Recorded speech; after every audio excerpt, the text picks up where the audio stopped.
Thank you, boys and girls, for helping with the story. That was really, really good because it kind of ties in with our spiritual lesson today and our message. It was about a storm. It was a different kind of storm, but it was a storm. It was a storm for the Israelites as they were wondering what's going to happen. It was a storm for the whole city that when the walls of Jericho fell down. But, as we think about storms, there are only three classes of people in the world today. The classes are like this. There are those who are in the middle of a storm. There are those who just got out of a storm. And there are those who are about to get into a storm. I don't know of any other class because everybody is going to experience storms. Are you with me? Everybody goes through storms in life. The question is not whether there will be storms, but how we deal with the storms that come our way. And so today's lesson is about a storm. It's one that's recorded in the book of Mark, chapter 4. We'll look at it in a few minutes, but the location was the Sea of Galilee. And in comparison to the world that we live in, the Sea of Galilee is just a very small speck of a place, a little lake. You've got the Mediterranean Sea here. If you look at the map, the Sea of Galilee is that little spot of water there. It's about 5 miles or so wide. You can see across it. I mean, just a little lake. And that is the location where this event happened. You see what happens with the Mediterranean Sea where it is, the winds that blow in, they kind of funnel in through the mountain range, and they go across that lake sometimes. When a storm comes through, you can have very, very high waves on that little lake, and that we call the Sea of Galilee. But there on the Sea of Galilee is the setting for our story today. And I'd like for you to look in the Bible with me in Mark chapter 4 as we look at the story itself. Mark chapter 4, it's on page 710 if you're using the Pew Bible. Let's just look at it together. Page 710, there on the left-hand side of the page, Mark chapter 4.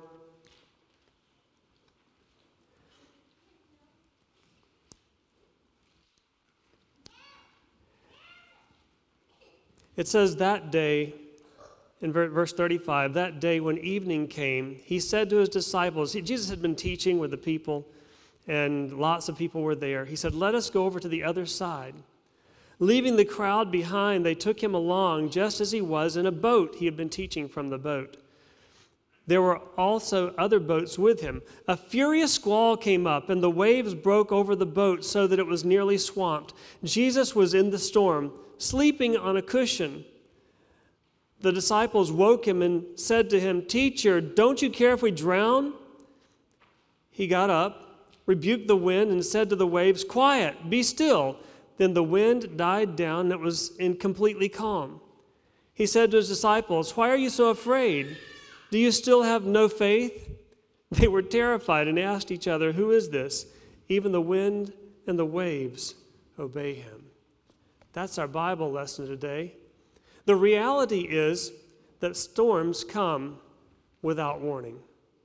Just when you least expect it, there are storms that are just coming into our lives. It reminds me, we used to live in Florida, and those of you, has anyone lived in Florida before? Central Florida particularly is where we were living, and you could be going shopping in the afternoon, and everything was just as bright and sunny as it could be. You walk into the store, and you're in the store 5 minutes. You walk out of the store, and you're drenched to the skin before you can get to your car because the storms come up so quickly. The good news is, if you live in Florida, they go away about as quickly as they come up.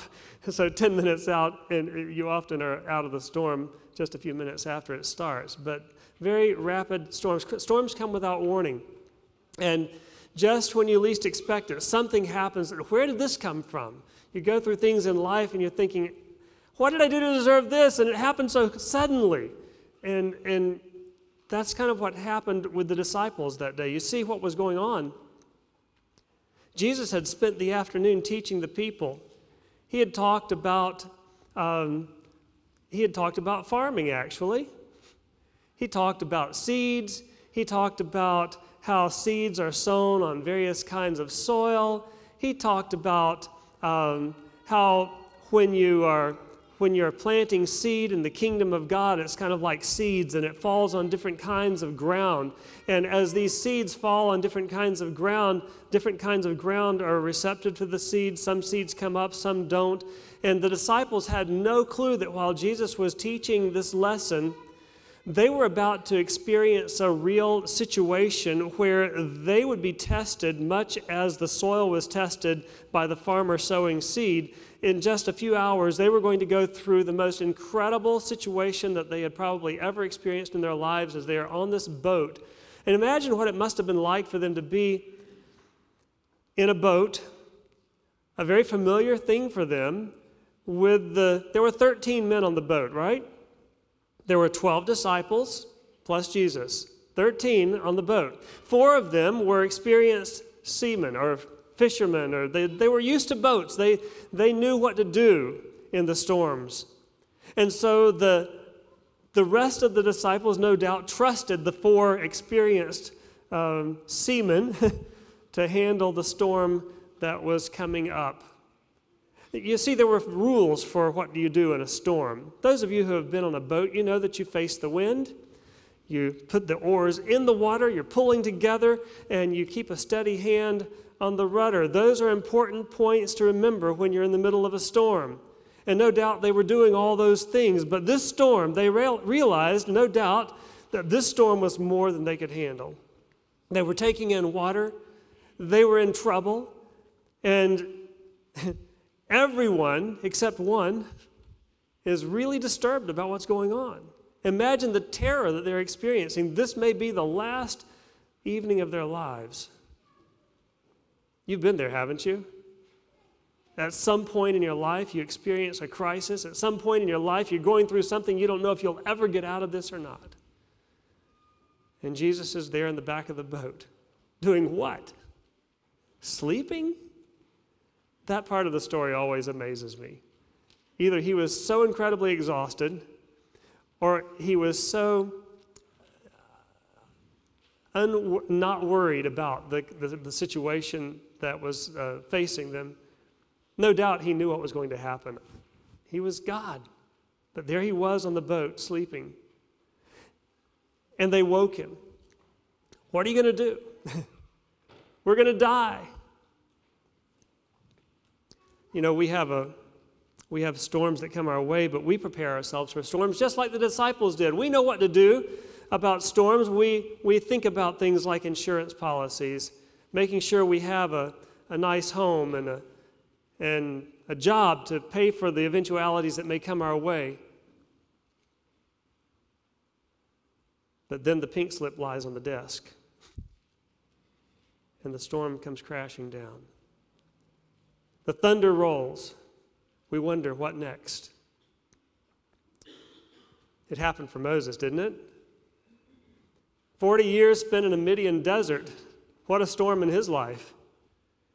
And finally he reconciles himself to the idea, well, I guess I'll spend the rest of my life herding sheep. But God has another plan.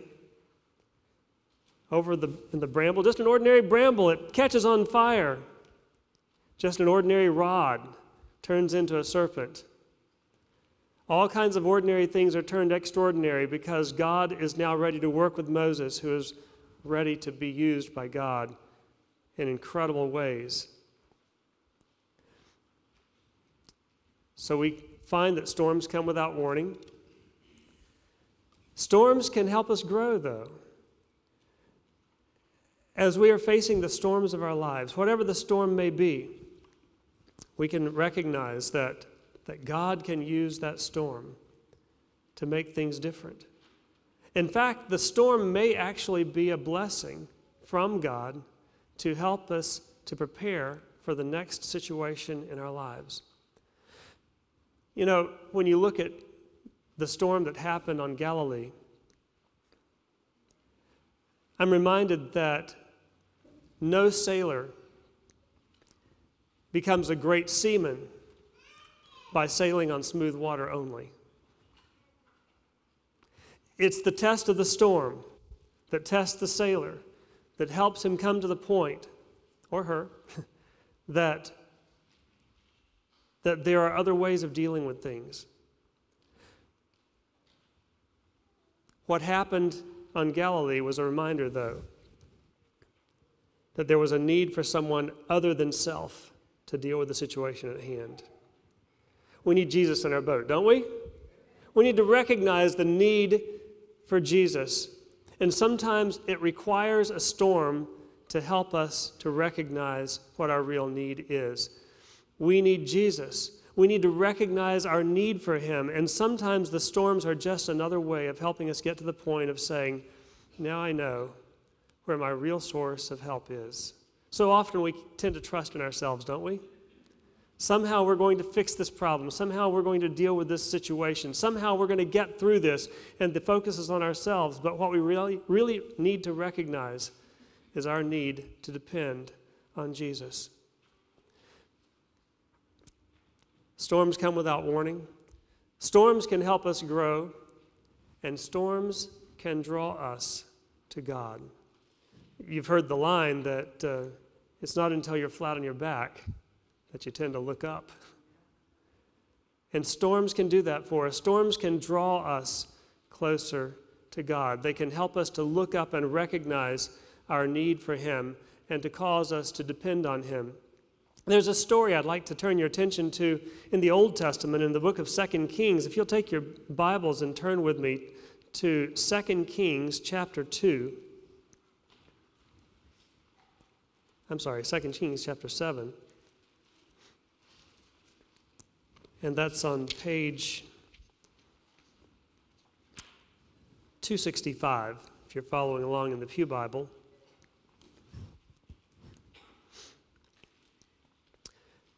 Situation is Elisha has informed the children of Israel, who are in a dire situation, incredible famine, surrounded by an army.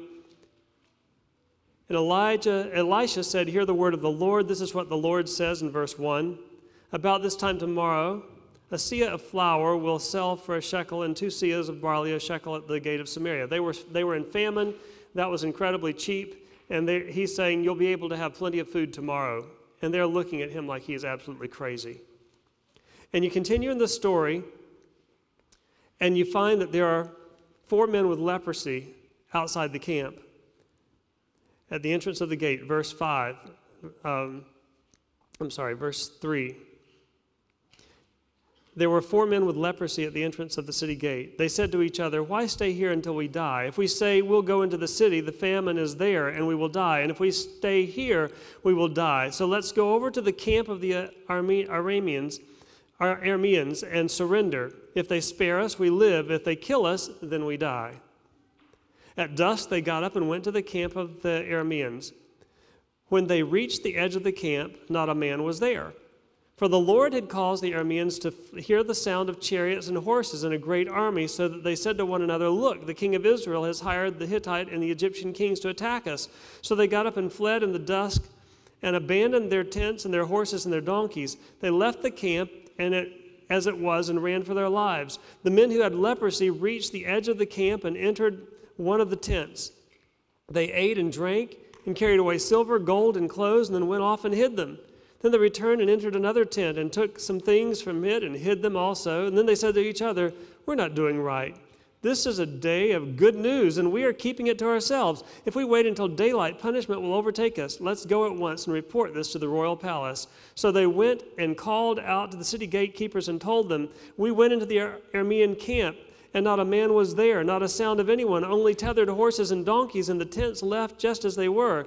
The gatekeeper shouted the news, and it was reported within the palace. The king got up in the night and said to his officers, "I will tell you what the Arameans have done to us," and so forth.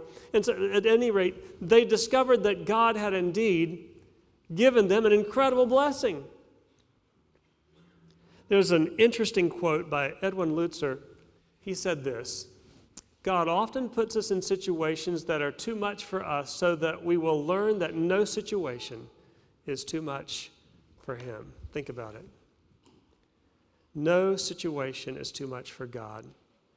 I've seen so many times in my own personal experience that God has come through in ways that I could not have dreamed, I could not have planned. There is no possible way this could have just happened. We have to learn to somehow trust Him in the storms of our lives. I don't know what you're going through right now in your lives. If you're going through a storm, I started to have you raise a hand if you happen to be in a storm right now, but that may be too personal. You know who you are. If you're going through a storm right now, you may not see what's going to happen on the other side of the storm. It may not make sense to you. It may look like there's no way out of the storm. Those of you who have just been through storms can testify that things look brighter once you've gotten through it. And I'm wondering how many here today can testify that as you look back on your life, you have seen storms in the past and you've seen God work through the storm. Let me see your hands. Okay. Now, those of you who are not so sure, look around and look at the hands that are already up. That should be encouragement. There's good news. There are other ways of looking at things, and usually when you're in the middle of a storm is the wrong time to be very objective.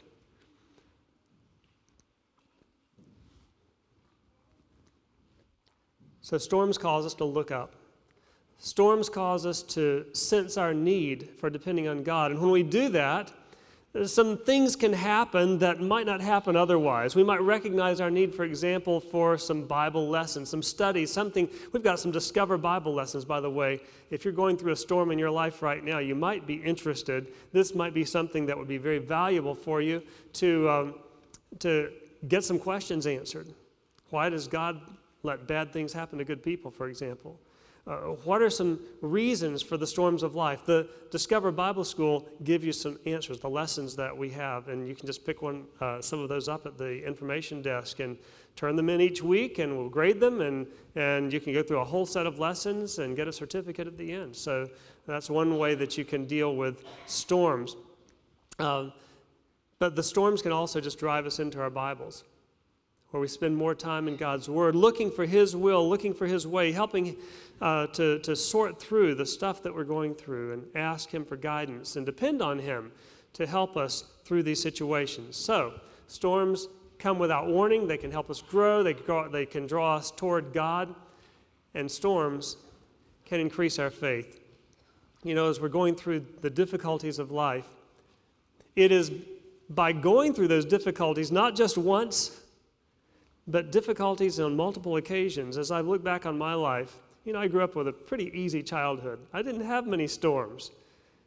But it was in the storm times, in early marriage, in job situations, in various situations of life, that I learned to depend on God in ways that I never had before.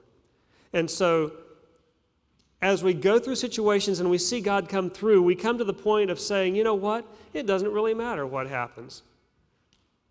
Because I know that God is still on the throne, and one way or another, He can be glorified no matter what happens in my life. Have you come to that point in your life? No matter what happens in your life, God is still on the throne. God can still work in these situations. Everything is going to ultimately turn out okay. We've read the last chapter in the book, haven't we? We know what Jesus has said is going to happen one day. One day, He has a place prepared for each of us. And when we get to that place and look back on the storms of this life, guess what they're going to look like? Trivia. The things that we go through today that we think are huge are going to look very small from the perspective of eternity. So if we keep that thought in mind, we can go on to the next day and the next and the next, recognizing that God has a plan, that God isn't finished with us, He hasn't forgotten us, He hasn't forsaken us. There is a way through this storm, and He has the answer, and if we trust Him, everything's going to be okay. Our faith is increased because He is on the throne and we recognize it. So how is it with you? Are you spending time with the one who can take us through the stuff of life?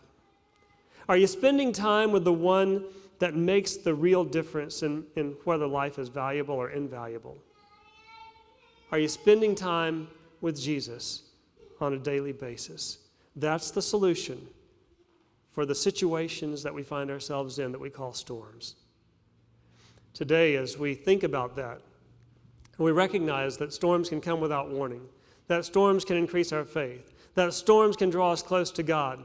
All of these things, and one more thing, storms can bring glory to God. You see, it doesn't feel very glorious when you're going through a storm, does it? But recognize that God can take the storm that we're going through and bring something tremendous out of it, and it can increase the stories that we can tell that magnify Him.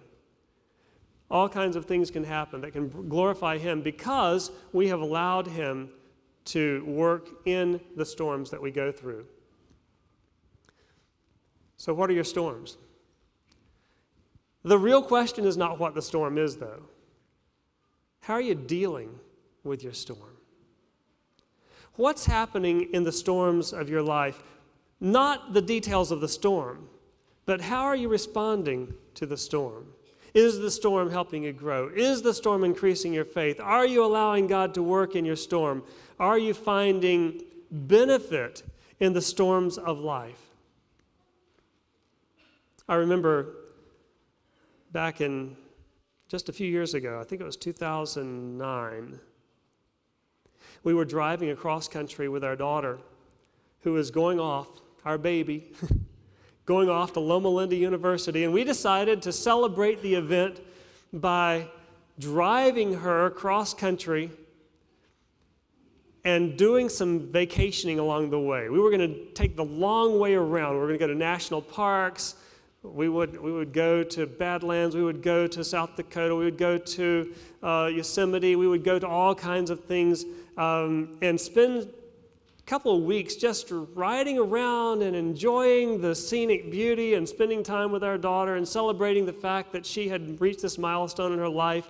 We would get to Loma Linda, California, and leave her with the car and fly back home, and she would have transportation there, and all would be well. But as we were traveling across South Dakota, we got into a storm, a literal storm that I began to wonder if we would get out of. I have never in my life experienced a storm of that magnitude. I mean, a rainstorm. The rain was coming down in such torrents. We turned the fog lights on. The traffic, most of the cars were going off on the side of the road. I mean, they were parking, and you'd see emergency flashers along the side of the road. You could see emergency flashers to mark your way to know where to drive because you knew they were parked on the side. And so here we were going down this road with emergency flashers on the right side, hoping we could see less than a car's length in front of us, so we were going quite slow, but we were hoping to somehow manage to get through the storm. Rather than having to pull over. We were trying to get to the next destination, didn't really want to pull over.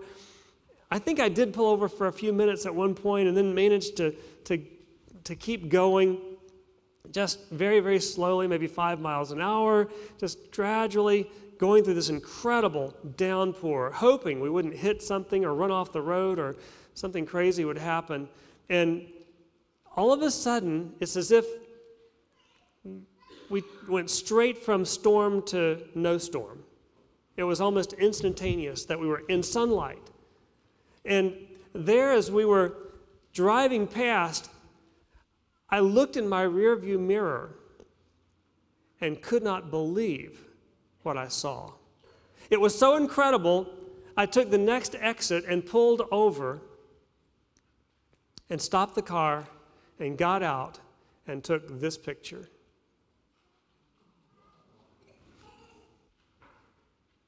That was the storm behind us. And tears came to my eyes as I started thinking about the promise of a rainbow. God gave us a rainbow as a promise that He has our back. It's a promise that ultimately everything's going to work out okay. Never will the world be destroyed by water, and He has a plan for the future. And so as I looked at that rainbow and thought of God's promise and the literal storm that we had just gone through, it was just another reminder that no matter what we go through in life, we can count on God to be there. We may not see Him, we may not even feel His presence, but we can know with certainty. He said it to Joshua in Joshua 1:9, I will never leave you or forsake you. And the writer of Hebrews said the same thing, because if you think, well, that was for Joshua, not for me, the writer of Hebrews said, we have the promise, he will never leave you nor forsake you. And he was writing to everybody. That means God will never leave you or forsake you. You can count on it. You have his word. And so if you know he's not going to leave you or forsake you, if you know that he has a plan for your future, then so what if we have a storm?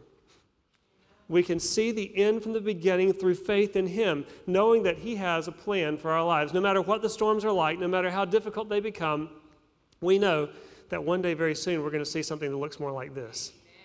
That's the promise that we've been given in his word.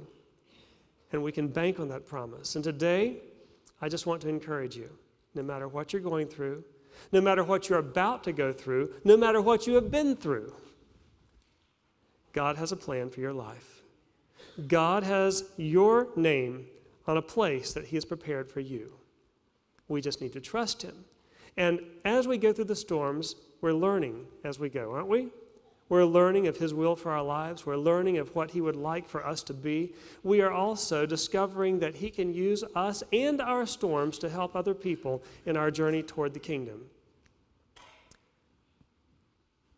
So think about it. How is it with you and Jesus today? Whether you're in a storm, have been through a storm, or about to go through a storm, we need Jesus, don't we?